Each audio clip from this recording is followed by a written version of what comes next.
Saudara-saudariku yang terkasih, pada hari ini Kamis 7 Agustus 2025, saya Romo Siga dari Gereja Katolik Santo Fransiskus Xaverius Pacitan. Dalam nama Bapa dan Putra dan Roh Kudus. Amin. Bertanya tentang Yesus dari Nazaret baik-baik saja, asal mengarah ke pertanyaan, siapakah dia bagiku? Pertanyaan itu diajukan Yesus kepada para murid, dan Petrus menjawab, engkaulah Kristus Putra Allah yang hidup. Yesus memuji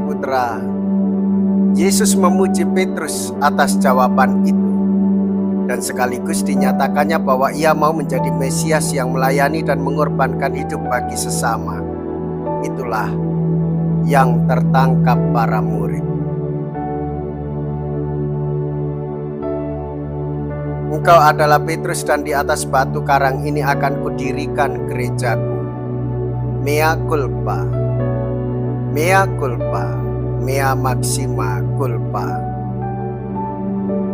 Saya berdosa, saya sungguh berdosa. Semoga Allah yang Maha Kuasa mengasihani kita, mengampuni dosa kita, dan menghantar kita ke hidup yang kekal. Amin. Marilah kita berdoa. Allah Bapa Maha Pengasih, haus kami akan Dikau, semoga Kau puaskan dengan pelimpahan air kehidupan. Berilah kiranya kami sabda-Mu yang merupakan sumber sukacita kami, dan dampingilah kami selalu. Dengan pengantaraan Tuhan kami Yesus Kristus Putra-Mu yang hidup dan berkuasa, bersama dengan Dikau dalam persatuan Roh Kudus, Allah sepanjang segala masa. Amin. Tuhan bersamamu dan bersama rohmu. Inilah Injil suci menurut Matius. Dimuliakanlah Tuhan. Matius bab 16 ayat 13 sampai dengan ayat 23.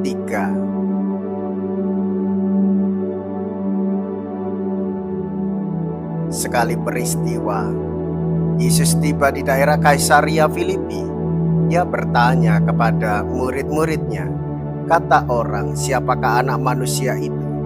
Jawab mereka, ada yang mengatakan Yohanes Pembaptis, ada juga yang mengatakan Elia, dan ada pula yang mengatakan Yeremia atau salah seorang dari para nabi.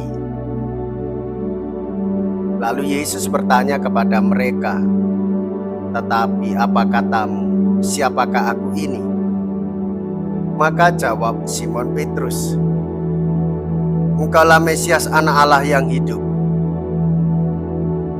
Kata Yesus kepadanya, berbahagialah engkau Simon anak Yunus, sebab bukan manusia yang menyatakan itu kepadamu, melainkan Bapa-Ku di surga.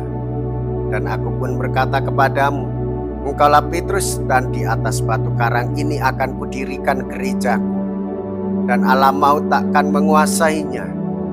Kepadamu akan kuberikan kunci kerajaan surga. Apa saja yang kau ikat di dunia ini akan terikat di surga, dan apa saja yang kau lepaskan di dunia ini akan terlepas di surga. Lalu Yesus melarang murid-muridnya memberitahukan kepada siapapun bahwa Dialah Mesias. Sejak waktu itu Yesus mulai menyatakan kepada murid-muridnya bahwa Ia harus pergi ke Yerusalem dan menanggung banyak penderitaan dari pihak tua-tua, imam-imam kepala, dan ahli-ahli Taurat, lalu dibunuh dan dibangkitkan pada hari ketiga. Tetapi Petrus menarik Yesus ke samping dan menegur dia, katanya, Tuhan, kiranya Allah menjauhkan hal itu. Hal itu sekali-kali takkan menimpa engkau. Tetapi Yesus berpaling dan berkata kepada Petrus, nyahlah iblis, engkau suatu batu sandungan bagiku, sebab engkau memikirkan bukan yang dipikirkan Allah, melainkan apa yang dipikirkan manusia. Demikianlah sabda Tuhan. Terpujilah Kristus.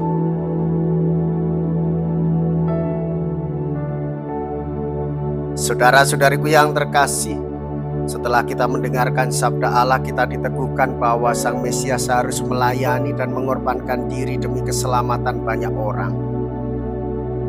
Yesus memuji Petrus, bahkan memberikan kepercayaan kepadanya atas kunci kerajaan surga dan kuasa untuk mengusir roh-roh jahat sekaligus kuasa untuk menyembuhkan orang sakit.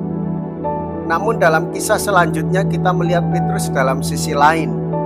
Dia menolak Yesus untuk pergi ke Yerusalem, mempersembahkan hidupnya dengan menderita untuk melayani Allah dan memberikan penebusan kepada umat manusia. Saudara-saudariku yang terkasih, dari sini kita belajar bahwa jika kita mengimani Yesus Putra Allah adalah Mesias, maka hendaklah kita ikut ambil bagian di dalam iman dan kepercayaan, di dalam melayani, di dalam mengorbankan diri, dan ikut berpartisipasi di dalam karya keselamatan Tuhan. Mesias tidak hidup untuk dirinya sendiri. Yesus Sang Mesias hidup untuk membebaskan kita dari belenggu dosa. Maka kita sebagai muridnya hendaklah berpartisipasi, memberikan diri di dalam karya-karya Tuhan Yesus melalui gerejanya untuk keselamatan semua orang. Kita hadir sebagai saudara dalam cinta kasih bagi siapapun juga. Marilah kita berdoa. Allah Bapa Maha Agung, perkenankanlah kami menyaksikan misteri Putra-Mu. Semoga kami dapat menanggapi sabdanya serta mengakui bahwa Engkaulah yang bersabda kepada kami dalam diri Yesus Kristus Putra-Mu yang hidup dan berkuasa sepanjang segala masa. Amin. Tuhan beserta kita sekarang dan selama-lamanya.